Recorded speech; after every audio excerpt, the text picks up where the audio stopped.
who will be crowned the kings of Africa between the Pyramids Football Club of Egypt and Mamelodi Sundowns Football Club of South Africa.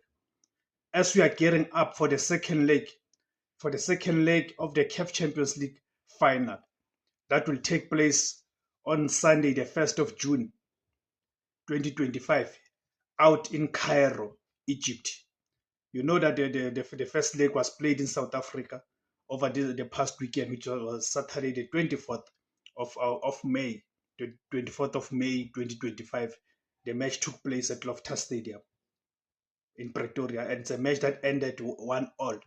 It ended 1-1 with the Pyramids scoring an equalizer, which is an away goal, into the 93rd minute. 93rd minute of course, being the 3rd minute of the referee's